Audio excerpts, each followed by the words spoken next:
day. Alright. Check messages. Ooh, okay. What is this? From the writer. Ah, it's about damn time he sent me a script. What does he think I'm paying him for? To get better in a hospital? Pfft, I pay him to write, not for rest and relaxation. So, wait. Hey, is that camera on? Nah. I'm pretty sure that light's always on. Okay, let's see what we got here. Got... Ooh. Ooh. What? 2001? Come on, people. Most folks want to start with the first movie in a series, not the 2002nd chapter. What an idiot. Alright, he's lucky I'm desperate. Let's see how this turkey goes.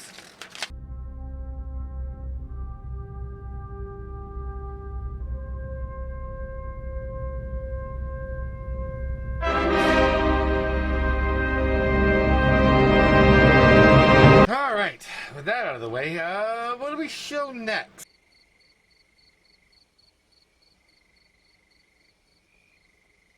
The Dawn of Man, huh? Okay, I guess this movie's actually a prequel. So, alright, so we got establishing shots, more establishing shots, ooh, an establishing shot of young Earth, and more establishing shots, and Jesus, man, I think it's been established already. There's got to be some action in here somewhere. Here we go. We introduce monkeys.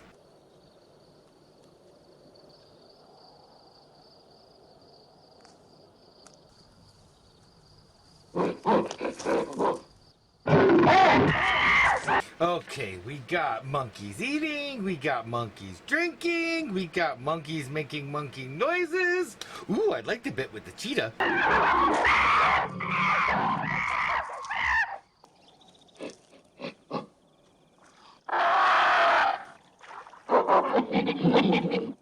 Man, where is the dialogue? How can you have a movie with no dialogue? Stupid writer. I knew I should have bribed that doctor to not give him any more pain medication. If I had time, I mean, I could add subtitles or something, but I'm stuck with it as it is. Well, maybe it'll pick up the pace after this.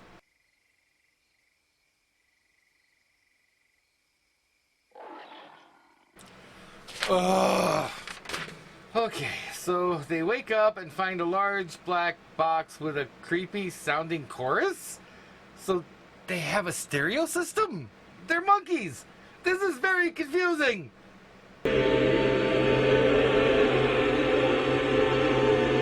Alright, so we got the monkey looking at bones. The epic music returns.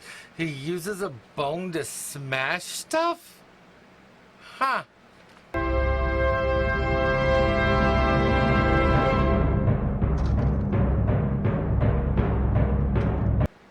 That's the most action there's been in this thing yet.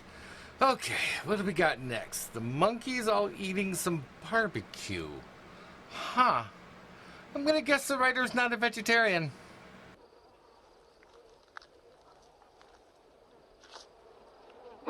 This boy has issues. Anyway, so Angry Bone Monkey gets to the water and the other monkey throws a bone in the air and it cuts to a space station roughly the same size and shape as the bone? What the heck? Nobody can pull off a cut like that. I don't care who you are.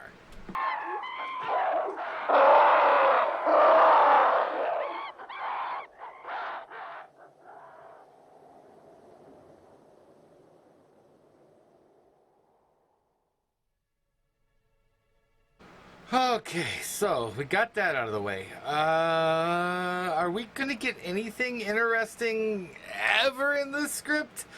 Let's see. We have a pen floating in the air with classical music. Great. Description of spaceship, description of space station, Description of ship approaching space station. How long is this gonna last? Oh, what the hell?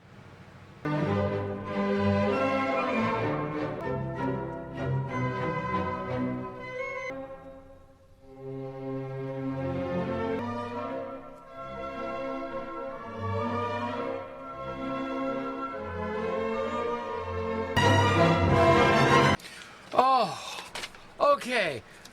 Wait. After that, we finally have dialogue? Well, where you all off to? Up or down? Oh, we're going home. We've just spent 3 months calibrating the new antenna, Chilenka. What about you? I'm just on my way up to Clavius. I never thought I'd be so happy to hear people talk in a boring white room with red chairs in all my life. Wait, that reminds me of my psychiatrist's office. Anyway, so, alright, one guy apparently is going to some place called Clavius, and everyone's saying weird things is happening.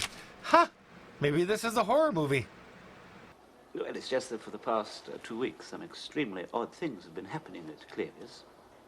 Oh, really? Yes, yes. Well, for one thing, whenever you phone the base, all you can get is a recording which repeats that the phone lines are temporarily out of order.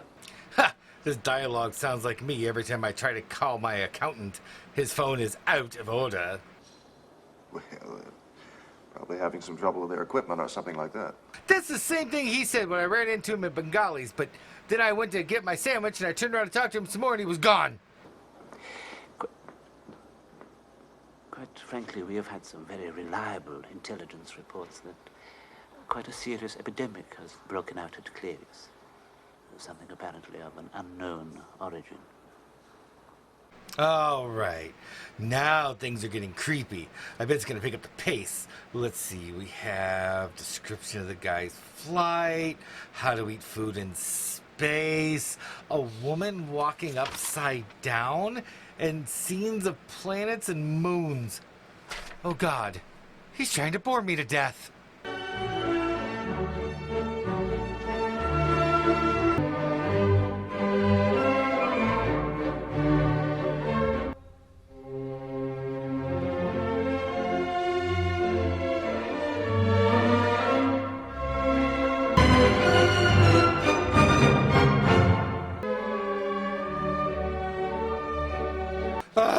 You are killing me.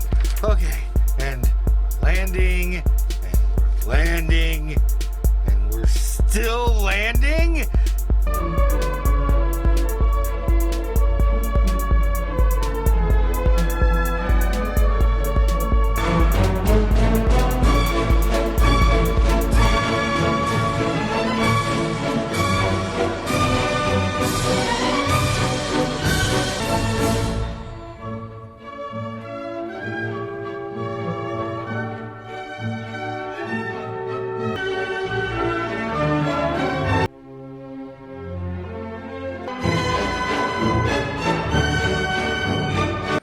Okay, much like the memories of my second marriage, skip! Alright, what's next? Skip. Oh, trying to stay in there, are you? Skip. Okay, whoa! Finally, what do we have here? A meeting, eh? Many of you are troubled by the concern and anxiety this story of an epidemic might cause to your relatives and friends on Earth. Well, I completely sympathize with your negative views. I found this cover story personally embarrassing myself. However, I accept the need for absolute secrecy in this. Oh! Blah, blah, blah, blah, blah. You talk, you don't say anything like my third wife. When is something going to happen in this movie? Either it's long, boring scenes of slow-moving objects, or long, boring scenes of dialogue that don't go anywhere. Ugh. Okay, alright, so after the meeting we have another long scene of a ship traveling over the surface of a moon.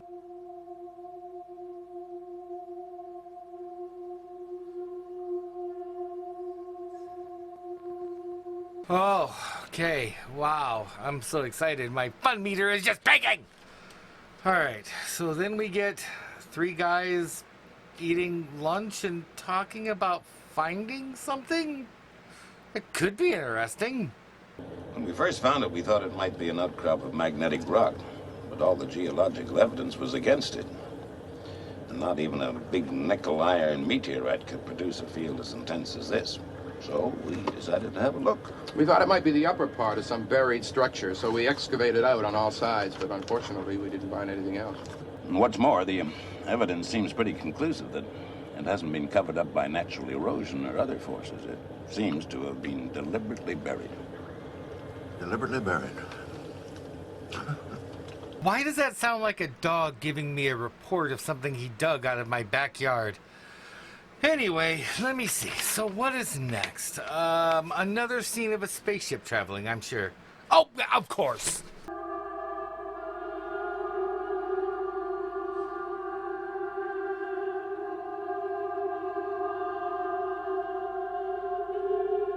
Well, at least the music changed.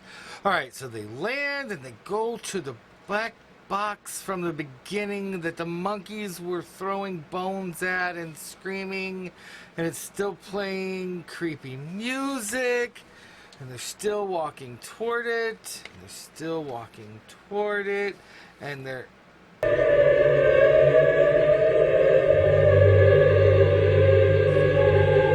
still walking toward it. Still walking toward it. Okay, I could go out, find someone, make a baby, wait the 9 months for the baby to be made, let the baby maker have the baby, get the baby, name the baby, take the baby home, and these guys would still be walking. Finally, they reached the big black box thing that the monkeys seem to be so attached to. My gosh. Okay, what happens next? They try to take a picture. A weird tone is heard. And 18 months later, what the heck? Did I miss a page?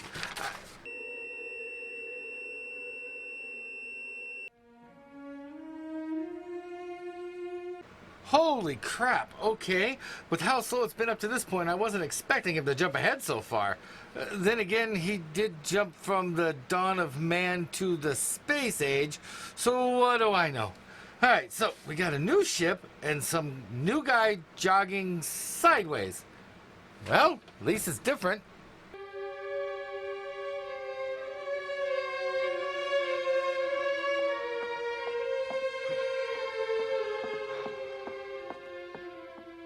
Alright, so we got some crew members watching a news report, giving us exposition. They're on a spaceship discovery. One's going to Jupiter. They have 5 crew members and a computer called HAL 9000. Huh. 3 of them are in hibernation. Boring. Why was this done? Well, this was done in order to achieve the maximum conservation of our life support capabilities, basically food and air. Now, the 3 hibernating crew members represent the survey team, and their efforts won't be utilized until we're approaching Jupiter. Dr. Poole, what's it like while you're in hibernation? Like watching this movie or reading this script, I'm sure. Okay, anyway, so now they're gonna interview the computer? What the hell does the computer have to talk about? How boring doing math is? Does this ever cause you any lack of confidence? Let me put it this way, Mr. Raymer. The 9000 series is the most reliable computer ever made. No 9000 computer has ever made a mistake or distorted information. Oh, God, we are so skipping this. Goodbye. All right, so we got one guy getting a birthday video from his parents. Well, isn't that stimulating? Oh, and the computer wished him a happy birthday, too. Aw, isn't that nice? Hello, Frank. Happy birthday, darling. Happy birthday. Many happy returns of the day. Happy birthday, Frank. Thank you, Hal. Now there's what I call exciting media. Get the frick out of here. All right, and then we got the computer playing chess. Seriously? Skip. Anyway, queen takes pawn. Huh? Okay. Bishop takes knight's pawn. Studio exec goes crazy and strangles writer. No, I can't do that. Okay. So, what do we have next? We have Hal talking to Dave about a mission being weird and saying that he had to do what he did on the moon. What? Oh, right, script. Okay, where was I? Oh, stupid messages. No, I don't want to extend the warranty on my car service. Anyway, something is falling on the ship and it needs to be repaired. Finally, we're going to see some space action. All right, first they look at some stuff, then speak to some guy on a video screen, because of course they do. Just a moment. I've just picked up a fault in the AE-35 unit. It's going to go 100% failure within 72 hours. X-ray Delta One, this is Mission Control. Roger, you're 2013. Sorry you fellows are having a bit of trouble. We are reviewing telemetric information in our mission simulator and will advise. Roger, your plan to go EVA and replace Alpha Echo 35 unit. Prior to failure. The script already failed 7 pages ago. Okay, so now we have the guy getting in a repair pod. Space things getting in the repair pod still. Okay, and the pod starts moving towards a broken part of the ship. Describes how the ship looks, more stuff. And the guy gets out of the repair pod and he floats. He floats towards the ship. Just how long does this go on? Space, repair pod. I'm gonna go sideways in the repair pod. Are you kidding me? Skip!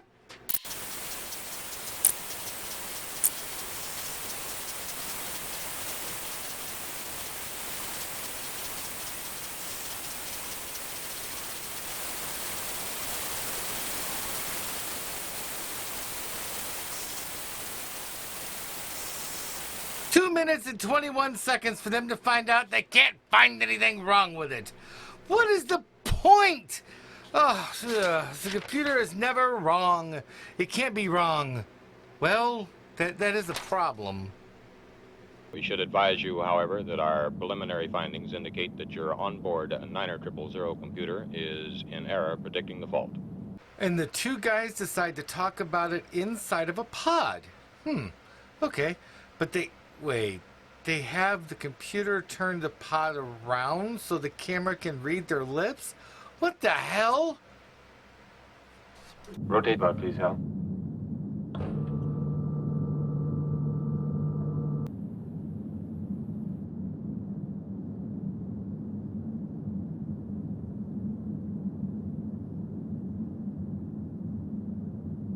Geez, that wasn't very bright. Anyway, so what's next? Intermission? Yep, that's what it says in the script. In that case, it's time for some coffee. Ow.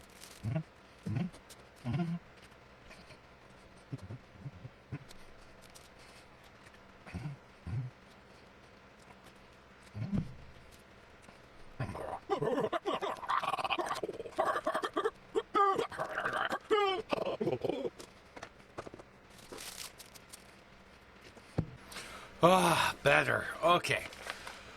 I have to get through this script. So where are we? Okay, so we got a guy in the pod again. We got him going to the ship again. And then he gets thrown out into space?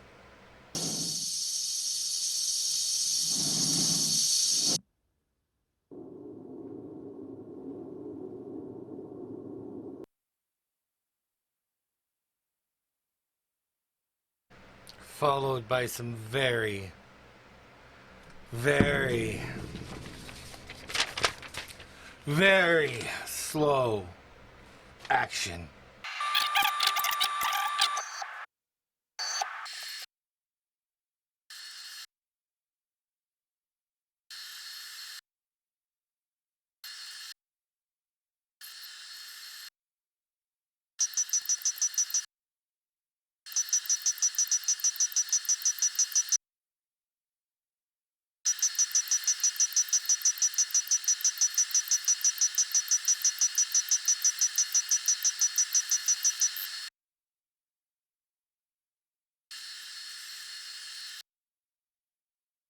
Ah, good.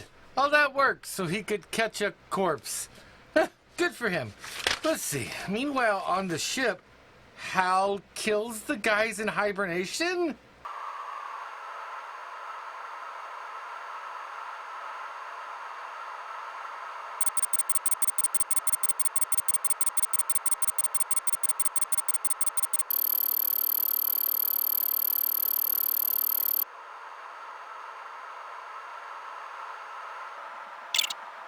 Damn, writer. It's a shame that I have to fast forward the scenes that we're using to interrupt in between this episode just so the YouTube algorithm won't get us.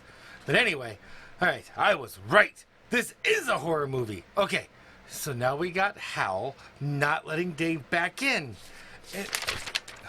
And then another boring scene. And another boring scene. If only we could have some iconic scene here. Open the pod bay doors, Hal. I'm sorry, Dave. I'm afraid I can't do that. Alright, so the killer computer won't let him in, so he has to go through the emergency airlock without his helmet. That sounds exciting. How long is this gonna take? Let's see. Alright, let's the other guy go, watches him float away. Turns around again and approaches the ship. Uses the arms to open the airlock. Turns the pod around and presses it against the airlock. Opens the door to go inside, and right away closes the door behind him so that he can breathe again. So there is no way all that boring stuff could be suspenseful. Goodbye. Hal?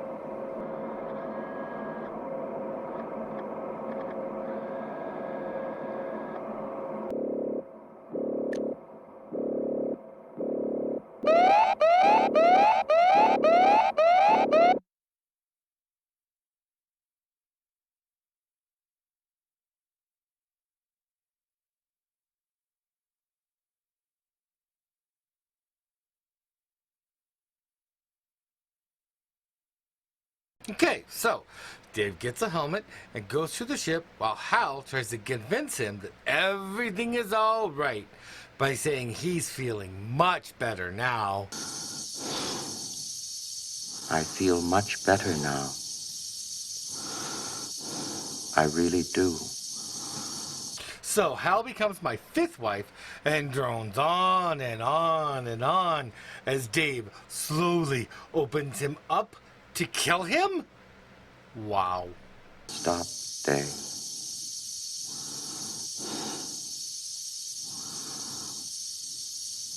I'm afraid. And Hal, a computer with the memory the size of a planet, dies singing a song. This is dark.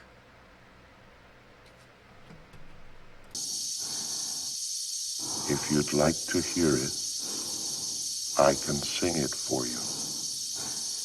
Yes. I'd like to hear it, Hal. Sing it for me. It's called Daisy. Daisy, Daisy, give me your answer too. I'm half crazy, all for the love of you. It won't be a stylish marriage.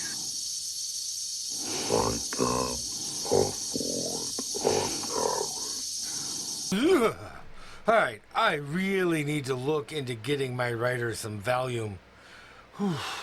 Okay, now we have a pre-recorded message telling them that the monolith sent a message to Jupiter, and that is why they weren't there. And we go back to the creepy music.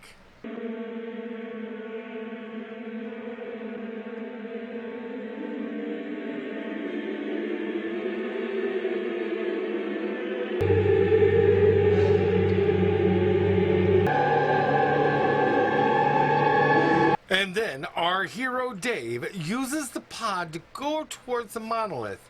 And what the heck is this crazy crap?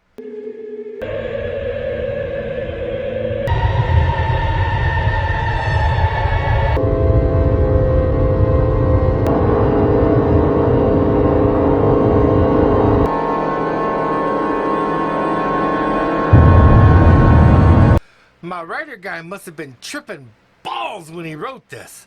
Anyway, let's see how long this goes on for. Yeah, eyeballs, yeah, funny colors, strange lights. Oh, yeah, okay, we're skipping some of this. And we end up in a white room. I wonder if it has black curtains.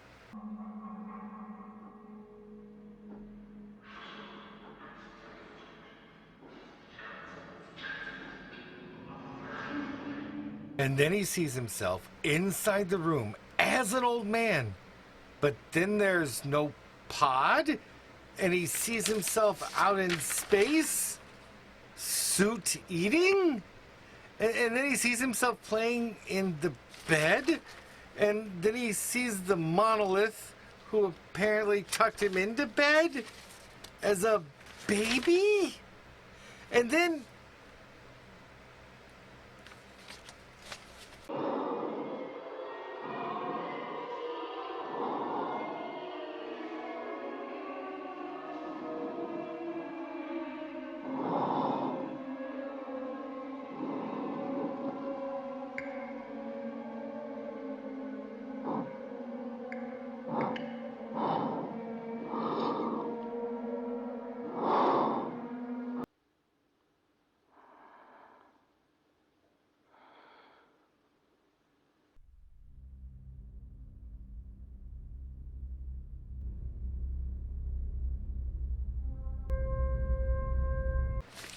it is completely official. The appendicitis and the alcoholism has finally made my writer snap. At least I can honor his memory by trying to make the script into a movie and trying my best to profit from his loss of sanity. I know that's what he would have wanted if he was in my shoes. You know, I wonder if those trained monkeys in the beginning of this movie can write.